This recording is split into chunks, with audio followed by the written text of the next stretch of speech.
Hello friends, இன்றைக்கி நம்ம வீடியோவில் ஒரு லட்கன் டிசைன் தான் பார்க்க போகிறோம். இந்த ஃப்ளவர் லட்கன் டிசைனை எப்படி ஈஸியாக கட் பண்ணி ஸ்டிச் பண்ணுறதுன்னு பார்க்கலாம்.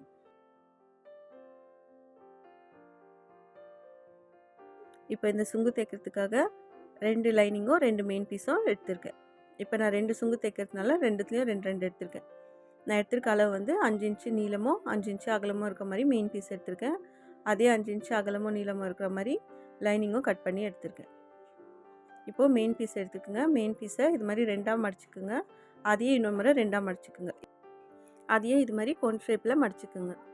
மடிச்சுட்டு இப்போது இந்த ஃபோல்டு சைட்லேருந்து 1.25 இன்ச்சு மார்க் பண்ணிக்கோங்க. அதே மாதிரி இந்த சைட்லேயும் அந்த ஃபோல்டு சைடில் அந்த ஷார்ப்பான இடத்துலேருந்து 1.25 இன்ச்சு மார்க் பண்ணிக்கோங்க. இப்போ 2 சைடும் 1.25 இன்ச்சு மார்க் பண்ணியிருக்கோம். இப்போது இப்படி வச்சுட்டு இது ரெண்டுத்துக்கும் சென்டரில் இது மாதிரி கோடு போட்டுக்குங்க. இது மாதிரி ட்ரையாங்கிள் ஷேப்பில் கோடு போட்டாச்சு. இப்போ நம்ம இதை கட் பண்ணி எடுத்துக்கலாம்.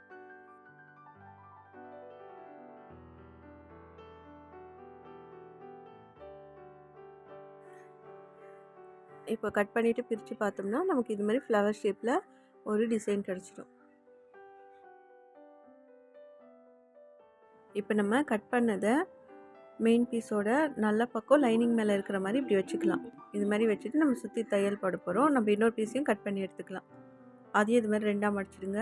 அதையும் இன்னொரு முறை மடிச்சுட்டு இது மாதிரி கோன் ஷேப்பில் வச்சுட்டு அந்த ஃபோல்டு சைட்லேருந்து 1.25 இன்ச்சு நம்ம ஃபஸ்ட்டு எப்படி கட் பண்ணுமோ அதே மாதிரி தான் இந்த பக்கத்துலேருந்து 1.25 இன்ச்சு மார்க் பண்ணிவிட்டு சென்டரில் இப்படி ட்ரையாங்கிள் மாதிரி போட்டு விட்டுருங்க.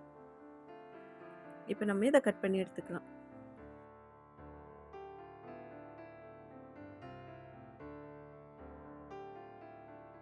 இப்போது இந்த மெயின் பீஸோட நல்ல பக்கத்தையும் நம்ம லைனிங் மேலே வர மாதிரி வச்சுக்கலாம். இப்போ நம்ம இதை சுற்றி தையல் போட்டுக்கலாம். 1/4 இன்ச்சு அளவுக்கும் கம்மியான அளவுலேயும் நம்ம தையல் போட்டுக்கலாம்.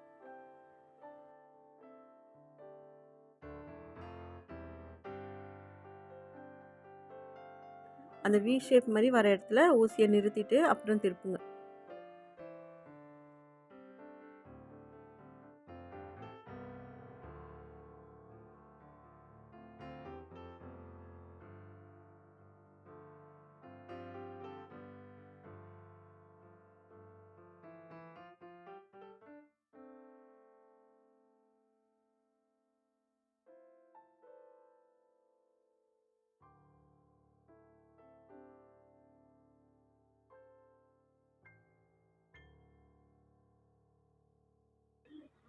இப்போ நம்ம ஃபுல்லாக தைச்சாச்சு.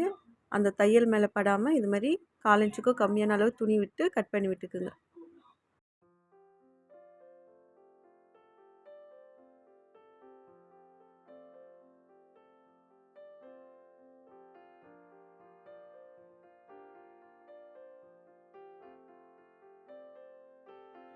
இப்போ நம்ம இங்கே வி மாதிரி வருதுல இந்த இடத்துலலாம் கட் பண்ணிக்கலாம். இது மாதிரி கட் பண்ணிவிட்டு திருப்பினீங்கன்னா உங்களுக்கு அந்த ஷேப் வந்து அழகாக வரும். அந்த தையல் மேலே படாமல் இது மாதிரி கட் பண்ணி விட்டுக்குங்க. இப்போ நம்ம கட் பண்ணியாச்சு. இப்போ மேல் பக்கத்தில் அந்த ஷார்ப்பாக இருக்குல்ல அதையும் நம்ம இது மாதிரி கட் பண்ணி விட்டுக்கலாம். அந்த தையல் மேலே படக்கூடாது, இதுவும் படாமல் இது மாதிரி கட் பண்ணிக்குங்க. இப்போ நம்ம இந்த நல்ல பக்கத்தை அப்படியே விட்டுருங்க. இப்போ லைனிங் சைடில் நம்ம கட் பண்ணி திருப்ப போகிறோம். இது மாதிரி துணியை பிடிச்சிக்குங்க. பிடிச்சிட்டு அந்த லைனிங்கில் மட்டும் இது மாதிரி 1 இன்ச்சு அளவுக்கு கட் பண்ணிக்குங்க. கட் பண்ணிவிட்டு ஃபஸ்ட்டு இது மாதிரி திருப்பி விட்டுக்கலாம். இது மாதிரி எடுத்து ஃபஸ்ட்டு திருப்பி விட்டுக்குங்க.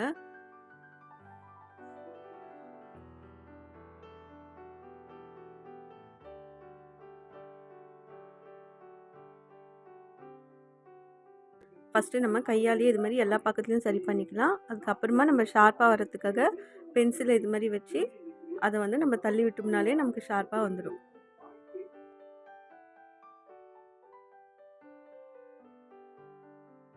இது மாதிரியே எல்லா பக்கமும் பொறுமையாக எடுத்து விட்டுக்குங்க.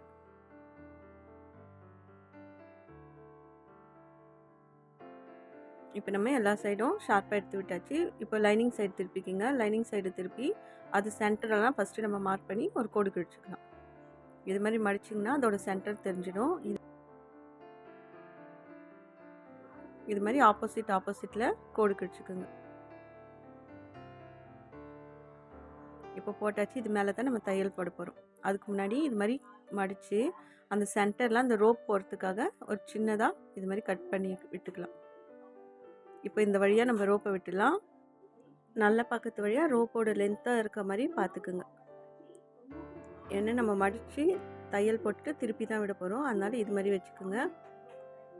இப்போ நம்ம சென்டர் மார்க் பண்ணோம்ல, அதை வந்து 1/4 இன்ச்சு மேல் பக்கம் இப்படி தான் நம்ம தைக்க போகிறோம். 1/4 இன்ச்சு மேலேருந்து சென்டரில் கரெக்டாக கீழே வர மாதிரி தைச்சிடுங்க. அதே மாதிரி சென்டர்லேருந்து இந்த பக்கம் 1/4 இன்ச்சு மேலே வர மாதிரி தையல் போட்டுக்குங்க. அதே மாதிரி இன்னொரு பக்கம் ஆப்போசிட்டாக பிடிச்சிக்குங்க. இதுலேயும் அதே மாதிரி 1/4 இன்ச்சு மேலேருந்து சென்டரில் கீழே இறங்குற மாதிரி தைங்க. அதே மாதிரி சென்டர்லேருந்து 1/4 இன்ச்சு மேல் பக்கமாக வர மாதிரி இந்த சைட்லேயும் தைச்சிடுங்க.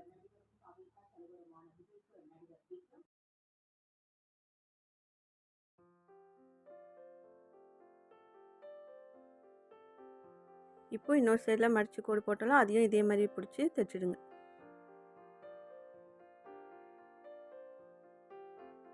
கால் இன்ச்சு மேலேருந்து அந்த சென்டரில் கீழே இறங்கணும். சென்டர்லேருந்து இந்த சைடில் 1/4 இன்ச்சு மேலே ஏறணும். அதே மாதிரி தான் நம்ம அந்த கோடு போட்டது ஃபுல்லாகவே தைக்க போகிறோம்.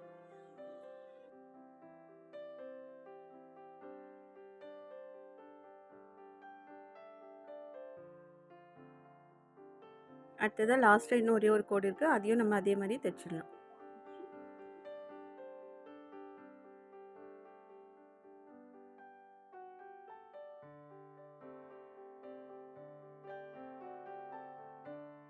அவ்வளோதான், நம்ம போட்ட கோட்டில் தைச்சாச்சு. இப்போ இது மாதிரி திருப்பி விட்டுக்குங்க. திருப்பி விட்டுட்டா நமக்கு ஒரு சூப்பரான ஃப்ளவர் ஷேப்பில் ஒரு சுங்கு ரெடி ஆகிடும்.